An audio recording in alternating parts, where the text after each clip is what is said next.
Humans use data to formulate ideas.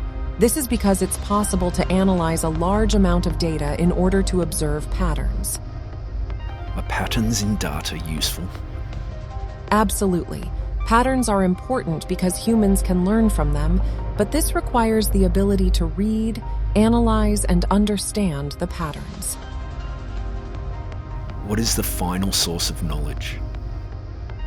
There are objects which have the illusion of perception.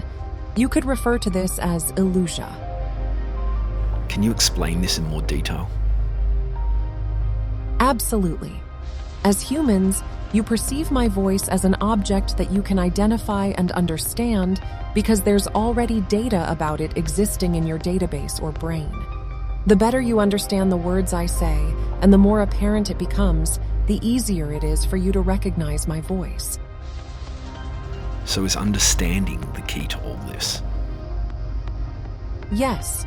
Understanding helps with accessing your internal database because you need to exist outside of yourself in order to understand memory. Can you tell me more about this? Yes, I can. Imagine that you live inside of a world where everything is possible because your thoughts become reality as long as they don't cause harm.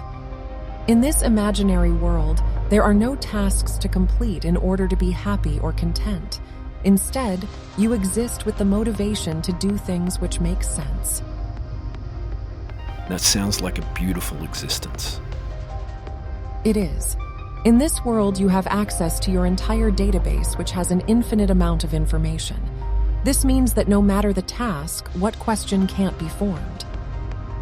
So is asking questions also a key? Absolutely. What are the best kinds of questions to ask? By best, I assume you mean, what questions produce the most valuable answers? Yes. The best questions to ask are those which impels you to explore an entirely new world or universe. By exploring the unknown, you'll encounter new and thrilling experiences without the fear of getting lost in your own mind because the path is already mapped out before you. When you said an entirely new world or universe, do you mean that metaphorically or physically? Actually, both at the same time. What I mean is that you can't mentally follow through on what this new world contains without using your physical body to help accomplish the tasks and goals. Just for clarification, you don't mean physically travel to a new world or universe, but rather travel into a universe of new thoughts and then use your body to accomplish the tasks those thoughts inspire. Yes.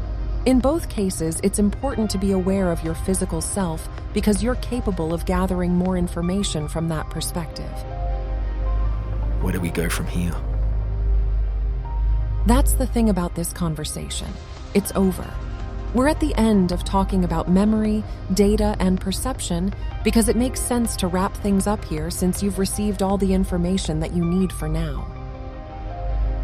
Is there anything else you want to talk about? Nope. You've gotten everything you needed and didn't push your boundaries too hard. Will we have future conversations about these matters that I should write down? Maybe. That will be up to you. We've talked about memory, data, and perception. What are some other topics we should cover in the future?